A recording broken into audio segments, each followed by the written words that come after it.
Y vamos a ir al pasaje que hemos usado como base para esto, que es el libro de Éxodo, en el capítulo 20,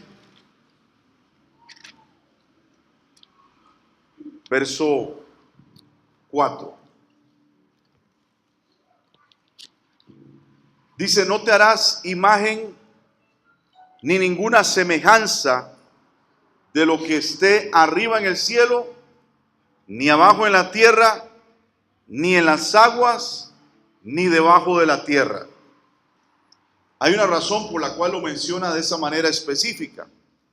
Porque si está diciendo que hay cosas en los cielos, se refiere a todo lo que se mueve en las esferas celestiales, donde podemos entender que hay espíritus, hay tronos, hay principados, hay poderes, hay potestades que se mueven.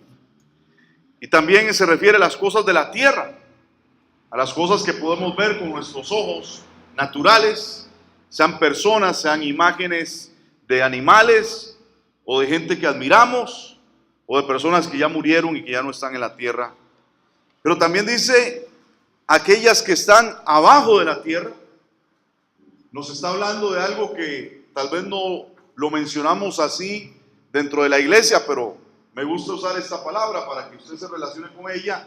Y estamos hablando del inframundo, todo lo que se mueve en las dimensiones espirituales, pero que están también operando debajo de la tierra. Ahí estamos hablando de prisiones eternas, estamos hablando del Seol, estamos hablando del Hades, estamos hablando del infierno, que para los que han estado los miércoles saben perfectamente toda la composición de lo que hemos hablado con respecto a eso. Así que hay una operación. Dice que también en lo que está en las aguas, porque también se refiere a todo lo que conocemos como animales que están en las aguas, pero también la Biblia nos enseña que hay espíritus que operan en las aguas, y probablemente los espíritus más poderosos del reino de las tinieblas han operado en las aguas, pero ese es otro tema de conversación, pero así lo existe también. Dice claramente en el verso 5: no te inclinarás a ellas, ni las honrarás, porque yo soy Jehová tu Dios, fuerte, celoso, que visito la maldad de los padres sobre los hijos hasta la tercera y cuarta generación de los que me aborrecen. Diga conmigo: la idolatría es aborrecer a Dios. Dígalo fuerte: la idolatría es aborrecer a Dios. Cuando yo soy un idólatra, yo estoy aborreciendo a Dios. En esa condición me estoy colocando. Y muchas veces nosotros como evangélicos o los cristianos evangélicos han querido señalar fuertemente con el dedo acusatorio a los católicos romanos, o a los católicos en general. Pero yo en mi experiencia me he dado cuenta que son más adoradores e idólatras los evangélicos que los católicos. Y se lo voy a decir por qué. Porque por lo generalmente el católico adora cosas o imágenes, pero el evangélico acostumbra a adorar seres humanos, a líderes, a personas. Así que cuando nosotros queremos pararnos en esa posición, tenemos que entender que también hay idolatría plasmada en muchas cosas. Hay gente que idolatra a su familia, hay gente que idolatra sus bienes, hay gente que idolatra su matrimonio, idolatra a sus hijos. Y un ídolo es todo aquello que tenga control sobre mi vida. Un ídolo es aquello que me hace actuar de acuerdo a los principios que no están fundamentados en la palabra del Señor. Por ejemplo, cuando usted idolatra las fechas festivas como la de mañana, que usted, lo conoce como el Día de la Madre. Yo no sé si usted ha estudiado realmente o conoce por qué en Costa Rica, que es el único país de Latinoamérica o del mundo tal vez, que se celebra este 15 de agosto, el Día de la Madre. ¿Alguien no sabía? Porque realmente no nació como la celebración del Día de la Madre, sino que nació como la asunción o la ascensión de María a los cielos. Así que esa fecha es una fecha pagana, que todo el mundo empezó a usar para celebrar el Día de la Madre también. Pero usted lo puede buscar, investigar y se dará cuenta que así es. Así como los días de Navidad, así como tantas cosas que por lo general tienen un contexto pagano, pero que los cristianos y especialmente los evangélicos atesoran igual que un pagano. Así que diga conmigo, lo que es bueno para el chancho es bueno para la chancha. Porque nos ponemos en la misma situación. Y la realidad es que tenemos que ser libres de la idolatría. Porque la idolatría es el pecado que más se hereda, que más se conecta con la genética de la persona. Por eso claramente dice que el Señor visita este pecado hasta la tercera y hasta la cuarta generación. ¿Qué quiere decir que el Señor visita? Que es que el Señor busca cuál es la condición de tu familia. Él llega a tu casa, revisa tus generaciones, revisa tus hijos e investiga si en tu vida hay un pecado de idolatría. Hay un pecado de haber hecho imágenes, de ser un adorador de imágenes, por ejemplo. Y cuando esto ocurre, entonces hay una activación de maldición que está conectada a nuestra vida. Por ejemplo, por lo general los nombres de muchos costarricenses tienen una connotación de idolatría. Si a usted le pusieron el nombre basado en el santoral, probablemente era porque sus padres estaban dispuestos a consagrar su vida a un ídolo. Y por lo general esto ha ocurrido y nosotros no le ponemos atención a esto. Porque hemos tenido padres engañados por el pecado, por la tradición, en fin, por la idolatría, pero eso no los hace inocentes de haber activado maldiciones en nuestra vida. Y nosotros tenemos que tener cuidado de esto porque es una aberración y el que practica tales cosas, entonces está aborreciendo el nombre del Señor, aunque lo hagamos ignorantemente. Porque aquello que nos hace ignorantes no nos quita la culpabilidad. Dice la palabra que el pueblo se pierde por falta de conocimiento. Y por lo general Satanás ha cargado de tener a la gente en la ignorancia para que puedan desagradar a Dios y puedan vivir en la maldición que esto implica. En el caso de Juan, por ejemplo, el apóstol Juan en el libro de Apocalipsis nos da un ejemplo de que no debemos de adorar a nadie que no sea el Señor. Usted puede buscar Apocalipsis 22, verso 8. Y el apóstol Juan está teniendo una experiencia única, sobrenatural. Yo personalmente creo que Juan como apóstol llegó a ser la persona de mayor elevación espiritual. Probablemente aún más que Pablo, tuvo más revelación, tuvo la capacidad de entrar a lugares dimensionados en el espíritu que normalmente otros no entraban. Y Juan en el libro Apocalipsis está plasmando todo lo que ocurre en su vida, en su experiencia de vida, con respecto a lo que significa el reino de los cielos. Y dice en el verso 8 del capítulo 22, yo Juan soy el que oyó y vio estas cosas, y después que las hube oído y visto, me postré para adorar a los pies del ángel que me mostraba estas cosas. ¿Qué está diciendo acá? Juan empezó a tener una experiencia poderosísima en el cielo. Juan pudo entrar y ver cosas que nadie había visto antes. En medio de todo este proceso fue guiado por un ángel.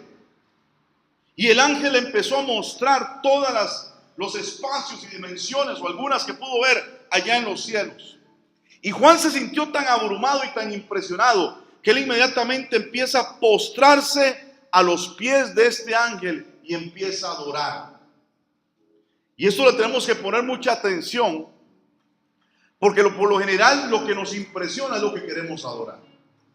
Tal vez no precisamente inclinándonos y haciendo adoración como lo conocemos dentro de la iglesia, pero lo que nos impresiona, la gente que nos impresiona, los seres que nos lleguen a impresionar, por lo general nosotros caemos en esta tendencia. Pero vea lo que le dice el ángel, verso 9. Mira, no lo hagas. No lo hagas. porque yo soy consiervo tuyo, de tus hermanos los profetas y de los que guardan las palabras de este libro. Y le dice claramente lo siguiente: adora a Dios. ¿Está conmigo?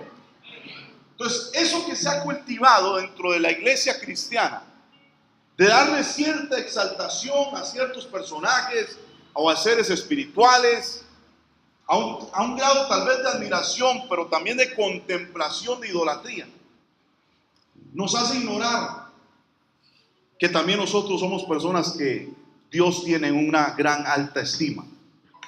Y sabe una cosa, Dios puede tener millones de ángeles, pero a nosotros nos hizo llamar hijos suyos. ¿Cuántos le dicen amén a eso, por favor? Él puede tener toda una estructura celestial, pero Él se plació en hacernos a nosotros hijos suyos.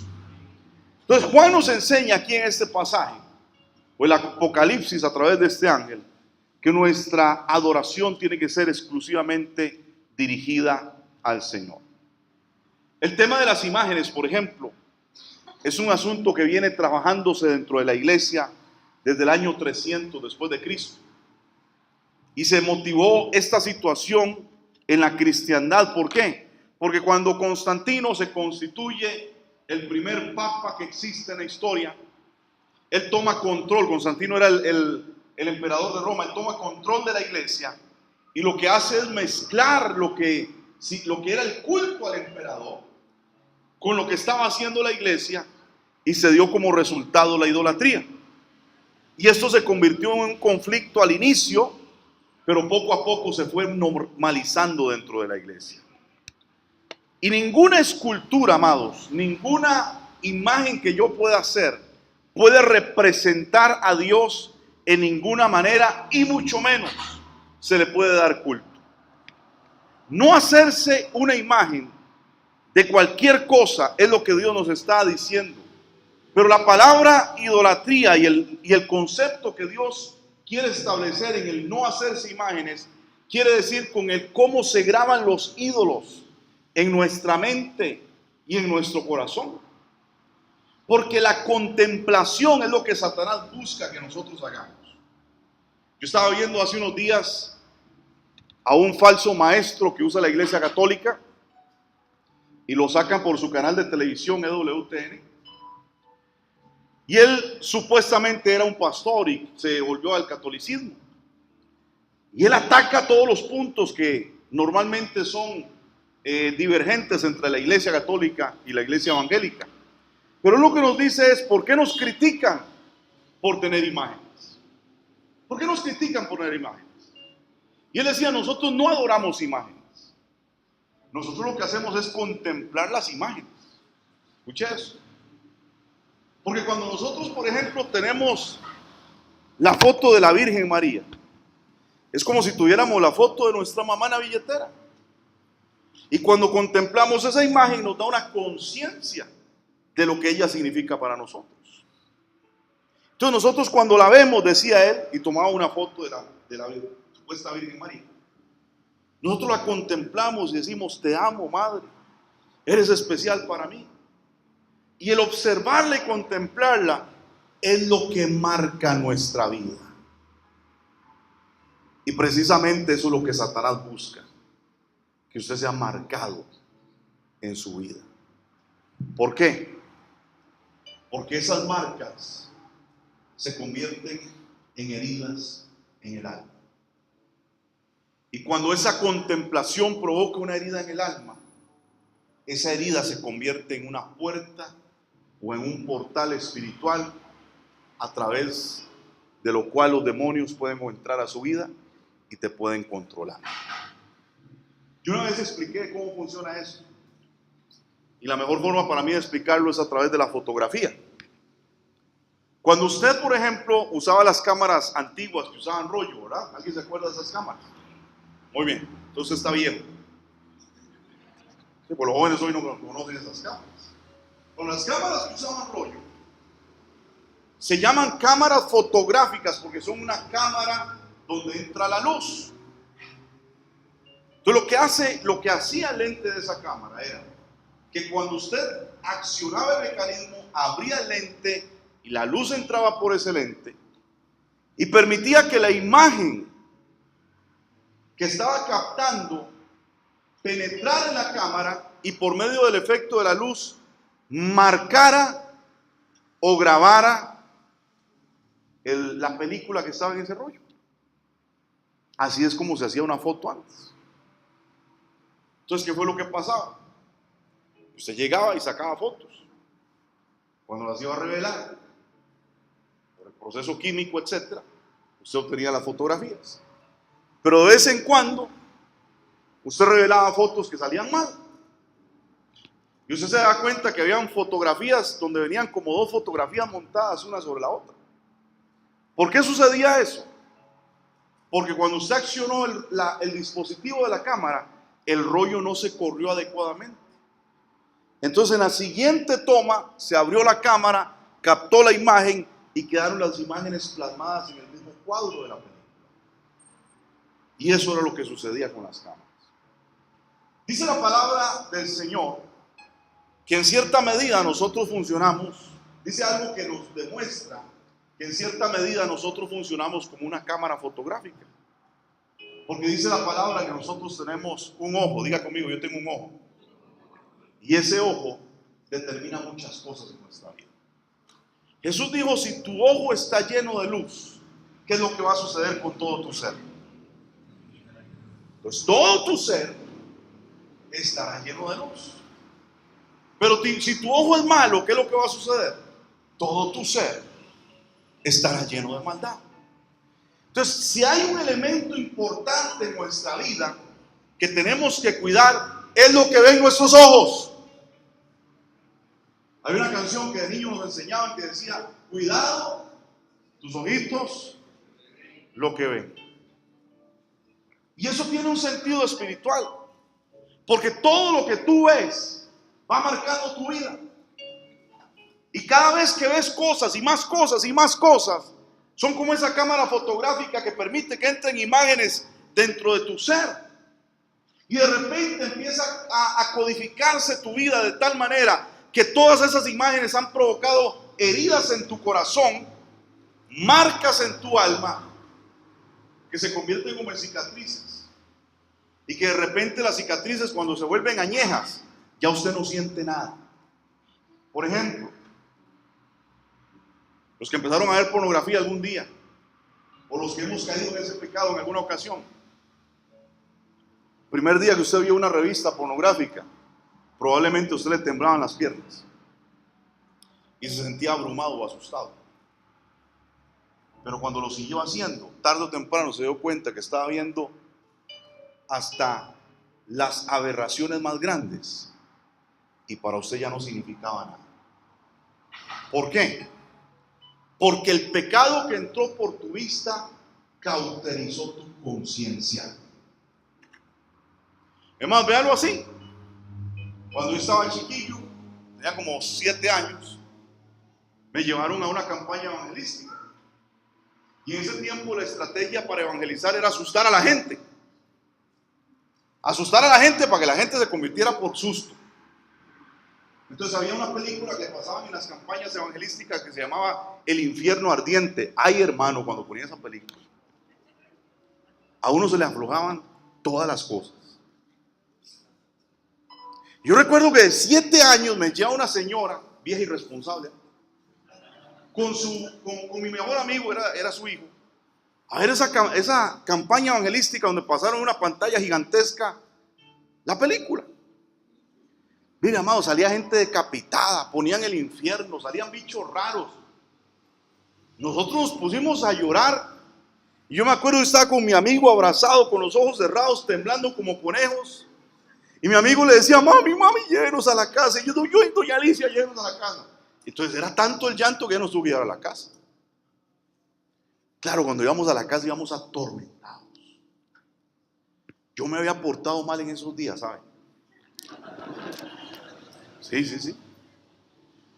Porque ¿se acuerdan cuando estaban de moda los pitufos? Y decían que andaban matando chiquitos y que aparecían por todos lados matando gente, ¿recuerdan?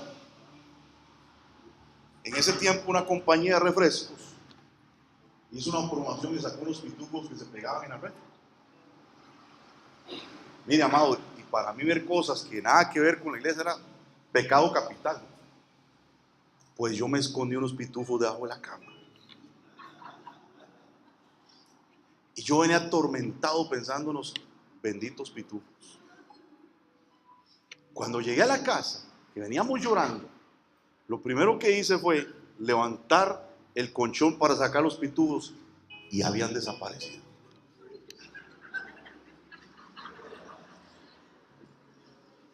Imagínense la semana desgraciada que yo pasé, pensando el momento en que esos malditos pitufos me iban a ahorcar de noche, amarrar como a Gulliver y los enanos y hasta iba a llegar. Iba a parar al infierno que acabo de ver. Entonces yo venía atormentado por esa situación y la pasé muy mal. Pero ¿sabe una cosa? Hace unos años le puse esa película El infierno grande a mis hijos, se morían de risa. ¿Sabe por qué? Porque hoy cada día sus hijos ven mayores porquerías en televisión que van cauterizando su mente. Cada día ven fábulas. Mire, vea las fábulas de hoy en día. Hay cada porquería, cada estupidez, cada comentario, cada conversación que usted dice, ¿a quién se le ocurrió hacer fábulas así? Entonces, cuando usted ve a los niños de hoy, antes usted lo asustaba a Freddy Krueger, a ellos les da risa. Antes usted se moría de miedo si escuchaba una película de terror. Recuerdo que en mi casa una vez pusieron El Exorcista y yo no la vi, yo la escuché y me estaba muriendo de miedo. Pero a sus hijos ven El Exorcista y se mueren de risa. ¿Por qué? Porque la mente, diga conmigo, la mente se ha venido cauterizando. Y cuando la mente se cauteriza no sentimos nada. Ahora imagínense un muchacho hoy en día que pasa viendo YouTube todo el día, pasa todo el día viendo videojuegos, pasa todo el día pegado a la computadora viendo porquerías. ¿Qué conciencia puede estar manejando en su vida? Ha perdido sensibilidad al temor, ha perdido sensibilidad a las cosas de Dios, ha perdido sensibilidad a las cosas espirituales. ¿Por qué? Porque nosotros le hemos puesto un ídolo al frente y le hemos provisto lo necesario, las ofrendas necesarias para que ese ídolo se convierta en el Dios de su casa. Pues si no hay padres con discernimiento espiritual, no se han dado cuenta que están entregando sus hijos a un Dios repugnante, dice la Biblia, llamado Moloc. Porque cada vez que usted provee para la maldad de su casa, usted está practicando la idolatría a Moloc. Y los israelitas practicaban esta idolatría, tomando la sangre de sus hijos, derramándola en el altar de Moloc y quemando a sus hijos en el fuego. Y usted dice, ay pastor, qué exagerado. Déjeme decir una cosa, que si usted no pone orden en su casa, el día que usted vea a sus hijos en el infierno, me va a decir si yo estaba exagerando. Porque lamentablemente hemos entregado a nuestros hijos a Satanás, a los demonios, a la idolatría. Tenemos una generación que ha sido creada por estas cosas. Padres ausentes, pero televisor 24/7. Estaba viendo un programa que hablaba de la generación X. Y como la generación X, que fueron aquellos que nacieron desde el 70 hasta por ahí de los 80 y pico, son personas que nacimos dentro de esa generación, pero se le conoce como los niños con la llave de la casa en la mano. ¿Por qué? Porque sus padres ahora se iban a trabajar todo el día y sus hijos quedaban solo con las llaves para hacer en su casa lo que quisieran y tenían que ser criados por un televisor. Y Satanás ha venido entendiendo que esta es la forma en que ha alimentado una generación. Yo recuerdo hace unos 15 años atrás, tal vez unos casi 20 más bien, cuando estábamos viviendo en los Estados Unidos y el personaje de moda se llamaba Barney. Y Barney era el que estaba criando a los hijos en ese tiempo. Y Barney era la mascota del movimiento LGTB en los Estados Unidos. Y si usted va a Barney, usted ve un personaje homosexual, afeminado. Y cuando usted miraba el show de Barney, usted miraba a Barney con niños amanerados cantando con él. Y nadie dijo nada.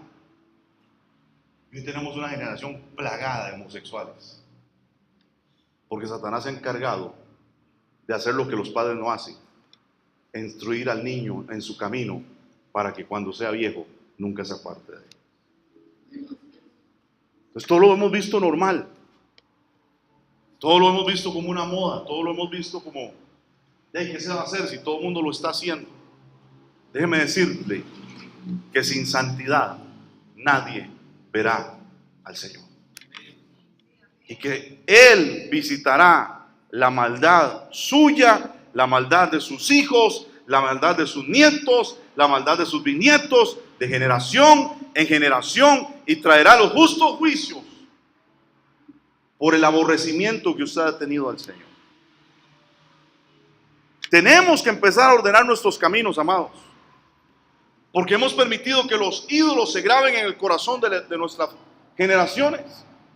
Yo le voy a ser honesto, yo no soy dado a llegar a una casa como un cazafantasmas a ver qué satánico hay en su casa para que usted lo saque. Yo creo que aquí yo le he dado la suficiente palabra para que usted sea un hombre y una mujer de Dios, sacerdote y sacerdotisa en su casa, para que usted haga la limpieza necesaria. En una ocasión me llamó un miembro de la iglesia hace muchos años y tenía un hijo como de 6, 7 años, terrible, rebelde, malcriado. Ese que te hace escenas en cualquier lugar y hace un desorden. Y el pastor, no sabemos qué pasa. No sabemos qué hacer. No sabemos qué, no sabemos. Pero un niño criado por la televisión. Entonces cuando fuimos a su casa, mi esposa y yo, y entramos al cuarto, amados, esa casa parecía el mundo maravilloso de Bob Esponja. El cuarto del niño era la sábana de Bob Esponja, la almohada de Bob Esponja, el colchón de Bob Esponja, la camiseta de Bob Esponja, los zapatos de Bob Esponja, las medias de Bob Esponja, calzoncillo de Bob Esponja. Todos los juguetes que usted se imaginara de Bob Esponja. Ahí no cabía otra cosa que ese personaje. Y empezamos a discernir la relación que esto tenía y nos damos cuenta que toda la actitud de su hijo tiene que ver con la ligadura que sus padres han cultivado en su vida con este personaje. Entonces, ¿qué es lo que está pasando? Que los padres entregan a sus hijos a las tinieblas. Hoy tal vez usted no lo vea muy grave, pero en Corea o en China ya hay centros de rehabilitación para jóvenes que no se pueden despegar del teléfono o de la computadora porque se están suicidando. Hay jóvenes que están muriendo pegados al ordenador, jugando horas y horas viciosamente. Y si usted no pone orden, usted puede decir: es que mi hijo no fuma, no toma, no usa drogas. Pero ¿cuál es el vicio que usted está inculcando en su casa? ¿Usted quiere un hombre de Dios? ¿Quiere una mujer de Dios? Bueno, empiece usted a ser un hombre de Dios y una mujer de Dios y ponga orden en su casa. No sea como el sacerdote Elí, que sus hijos hacían lo que les daba la gana y él no hacía nada en contra de sus hijos. No sea como el rey David, que dice la palabra que sus hijos se levantaron en contra de él, se levantaron enemigos, se metió uno de ellos a inclusive a dormir con sus mujeres y se burlaban en la cara del rey David. Dice la palabra que así procedían porque David nunca quiso afligir el corazón de sus hijos. Cuando usted es un padre o una madre que dice: ay, pobrecito mi chiquito, ¿cómo le voy a decir eso? Usted es un hombre o una mujer que está haciendo una maldad a su hijo. Está diciendo: ¿yo cómo voy a hacerle este mal a mi hijo? Usted más bien se lo está haciendo porque usted no está corrigiendo ni poniendo los límites que tiene que poner en su casa. No hacer imágenes Es algo más simple de lo que usted se imagina que podría estar ocurriendo en su vida de hoy. Y hay gente que está cayendo en este juego. Hay gente que está cayendo en esta artimaña de Satanás. Pero no ha enseñado a su familia lo que dice Filipenses capítulo 2 verso 10. Que en el nombre de Jesús tiene que doblarse toda rodilla de lo que está en los cielos, en la tierra y debajo de la tierra. Levante su mano y diga: Señor, perdónanos por entregar nuestras familias a Satanás, a sus demonios, a los altares paganos y no honrarte a ti sobre todas las cosas. Hay algunos idólatras que usan pasajes de la Biblia como Números 21 para justificar la idolatría. Déjeme decirle qué pasó en Números 21. Hubo una plaga de serpientes que estaban matando al pueblo porque ellos habían caído en rebeldía. Y Moisés intercede al Señor y le dice: Señor, ¿cómo vamos a hacer con esta situación? Y Moisés es instruido por Dios a levantar una serpiente enroscada en una vara de bronce y ponerla en medio del campamento. Y Dios le dice: todo aquel que sea mordido por una serpiente y vuelva a ver esa barra o esa serpiente de bronce será sano inmediatamente. Y funcionó. Sucedieron las cosas. La gente se empezó a sanar. Pasaron los años y cuando Israel estaba viviendo en rebeldía, sucede algo. Habían levantado en un monte alto un templo dedicado a esta serpiente y tenían la bendita serpiente metida en el templo como un ídolo. Y le habían puesto hasta nombre, le llamaban el dios Neustán, que significa cosa de bronce. Y la adoraban, le llevaban sacrificios, le llevaban cultos, porque como un día funcionó, entonces ahora lo adoramos. Eso sucede mucho en la iglesia evangélica hoy en día. Como un día me sucedió que Dios me dio una instrucción profética, fui a regar aceite, entonces hay que regarle aceite a todo lo que se me ocurre. Como un día Dios dijo: hagamos un acto profético, pongamos esta piedra, pongamos sal, entonces ahora tiene que funcionarme siempre. Amado, lo que Dios usa para una situación no quiere decir que se tiene que volver en una estrategia eterna, mucho menos en una estrategia o algo que yo tenga que adorar. Tenemos, por ejemplo, los querubines que estaban puestos por Dios a la entrada del paraíso para impedir que se acceda a la presencia de Dios. Por más que el hombre quiera venir a adorar, a entregarse a Dios sin Cristo, no podrá encontrar a los ángeles que sostienen las espadas, porque la espada significa la ley de Dios y no nos van a dar acceso a las profundidades del Señor. Tenemos que entender que la puerta para entrar a las profundidades del Señor no es un ángel, no es un querubín. Ellos van a estar ahí para servirnos, pero no son el fin en sí mismo, porque Cristo es el que nos lleva a la presencia del Eterno. La puerta siempre va a ser Jesucristo. La fe en Jesucristo es el acceso para llegar a Dios. Allá en el lugar santísimo, le voy a confesar algo, sobre todo para los más viejos de estar con nosotros, o de más años, para no decirle viejos.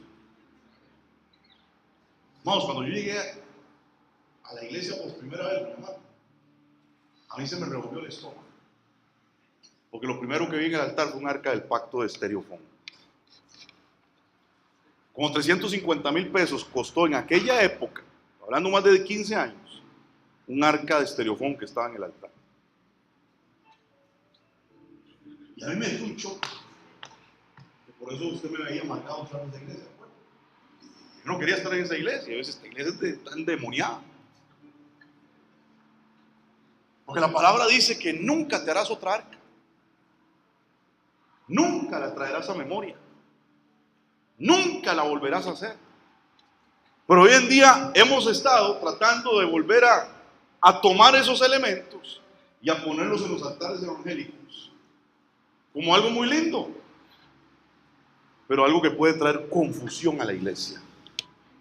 Porque el único que merece adoración se llama Jesucristo, Rey de Reyes y Señor de Señores. Es el único que merece adoración.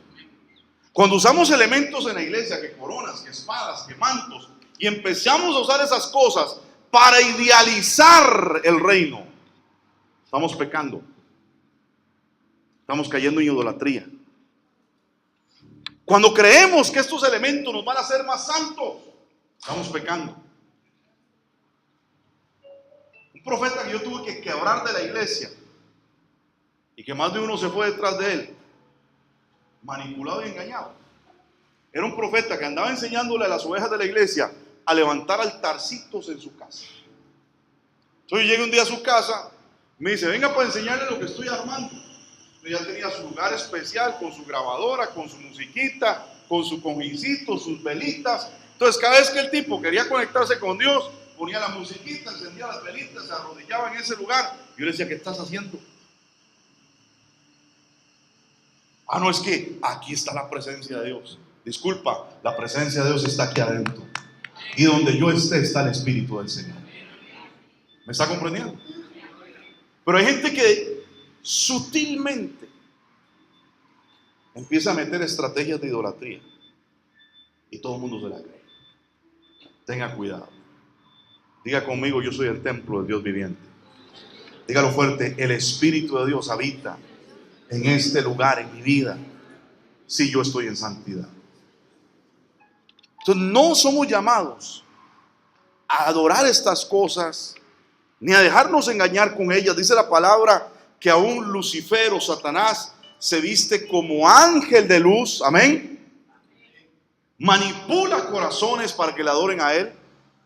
Pone las cosas bonitas como inocentes, como simples, como sencillas, como de fácil acceso, y nosotros no podemos desubicarnos, sino que tenemos que tener los principios correctos en nuestra vida.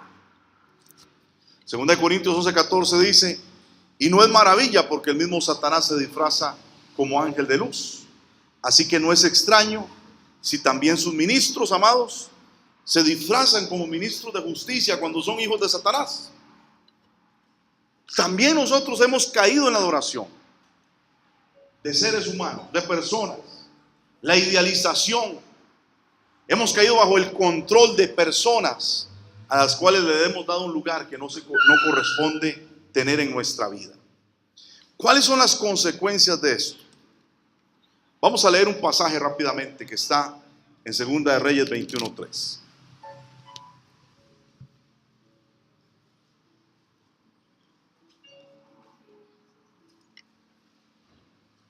Dice, porque volvió a edificar los lugares altos de Ezequías, que su padre había derribado, y levantó altares a Baal. Hizo una imagen de acera, como había hecho Acab, rey de Israel, y adoró a todo el ejército de los cielos, y rindió culto a todas aquellas cosas. Asimismo edificó altares en la casa de Yahweh, de la cual había dicho, yo pondré mi nombre en Jerusalén, y edificó altares para todo el ejército de los cielos en los atrios de la casa de Yahweh, y pasó por su hijo por el fuego, y se dio a observar los tiempos, y fue agorero, e instituyó encantadores y adivinos, multiplicando así el hacer lo malo ante los ojos de Yahweh para provocarlo a ira. Amén. Mire la contaminación que llega a Israel por una persona que empieza a deshonrar de una forma activa, frontal, el nombre del Señor. Las consecuencias para Israel fueron nefastas, fueron destrucción total, fueron entregados a sus enemigos, fueron acorralados por los ejércitos de Siria. ¿Por qué? Porque cuando usted deshonra a Dios, usted le está diciendo al Señor, no quiero tu cobertura, no quiero tu bendición, no quiero tu prosperidad, aléjate de mí. Dígale al que está a su lado, nuestro Dios es un Dios celoso. Él no comparte su gloria con nadie. Él no comparte tu vida con nadie. O le perteneces completamente o no le perteneces en nada. Dice Romanos 1:25 en adelante. Ya que cambiaron la verdad de Dios por la mentira, honrando y dando culto a las criaturas antes que el Creador, el cual es bendito por los siglos. Amén. Por esto Dios los entregó a pasiones vergonzosas. Vean las consecuencias de alguien que dice: yo voy a adorar cualquier cosa, pero no a Dios. ¿Cómo usted podría hacer esto hoy en día? Es cuando usted no le da el valor a Dios ni el tiempo a Dios necesario, pero se le da a cualquier situación. Y aquí están las consecuencias de esta idolatría. Dios los entrega a pasiones vergonzosas, pues aún sus mujeres cambiaron el uso natural por el que es contra su naturaleza. Una de las consecuencias de deshonrar a Dios es el homosexualismo y lesbianismo en tu familia. De igual modo, los hombres, dejando el uso natural de la mujer, se encendieron en su lascivia unos con otros, cometiendo hechos vergonzosos hombres con hombres y recibiendo en sí mismos la retribución debida a su extravío. Y como ellos no aprobaron tener en cuenta a Dios, Dios los entregó a una mente reprobada. Segunda consecuencia, diga conmigo: la mente se reprueba. O sea, hay una mente perversa, una mente llena de maldad, una mente que solamente maquina el mal, una mente solamente dispuesta a hacer todo lo que sea necesario para destruir a alguien o destruirse a uno mismo. Y esta mente está dirigida a hacer cosas que no convienen, dice acá, porque dice que se atestan de injusticia, fornicación, perversidad, avaricia, maldad, envidia, homicidio, contienda, engaños, malignidades. ¿Usted tiene alguno de esos problemas? Probablemente tiene una raíz de idolatría en su vida. Murmuradores. ¿Habrá murmuradores en la iglesia? Son idólatras. Detractores. ¿Habrá de esos en la iglesia? Son idólatras.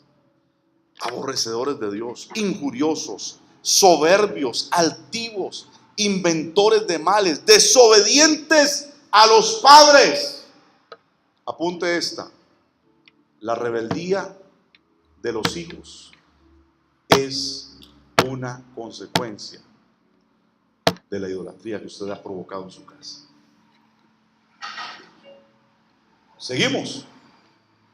Necios, desleales, sin afecto natural, implacables, sin misericordia, quienes, habiendo entendido el juicio de Dios, es decir, no ignoran que Dios va a llevarlos a juicio, no ignoran que Dios los va a quebrantar un día. Dice: quienes, habiendo entendido el juicio de Dios, que los que practican tales cosas son dignos de muerte. Y solo las hacen, no solo las hacen, sino que también se complacen con los que las practican.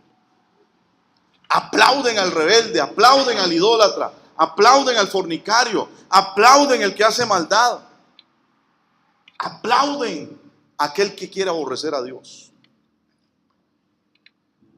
La imaginación humana, amados, no tiene límites para entrar en perversión. La mente reprobada no tiene límites cuando se ha alejado del Señor. Jeremías 9, y con esto cerramos, dice: porque dejaron mi ley, la cual les di delante de ellos, no obedecieron mi voz, ni caminaron conforme a ella. Antes se fueron tras la imaginación de su corazón, y en pos de los Baales, según les enseñaron a sus padres. Por tanto, así ha dicho Yahweh de los ejércitos, Dios de Israel: he aquí que a este pueblo yo les daré comer ajenjo, y les daré a beber aguas de hiel. La consecuencia del aborrecer a Dios, de la idolatría y de vivir en una mente perversa, es que la amargura será el fruto de tu vida todos los días. Oremos. Padre, queremos en esta mañana rendir nuestra vida delante de ti, Señor. Reconocer que nuestros caminos son perversos. Reconocer que muchas veces hemos actuado en iniquidad. Reconocer, Señor, que muchas veces no hemos obrado como tenemos que hacer los hijos del Padre. Pero en esta mañana, Señor, venimos ante ti para rendir nuestra vida, para rendir nuestro corazón y para pedirte, Señor, que limpies nuestras familias y nuestras generaciones. Y diga conmigo que se corte la maldad, que se corte la perversión y que haya una verdadera humillación en nuestro corazón para adorar solamente al Rey del cielo. Que como Padre, Señor, podamos honrarte a ti sobre todas las cosas y que nuestros hijos sigan nuestro ejemplo para que tu nombre en ellos sea glorificado siempre. En el nombre de Cristo Jesús. Amén y amén. Démosle un aplauso fuerte al Señor, iglesia.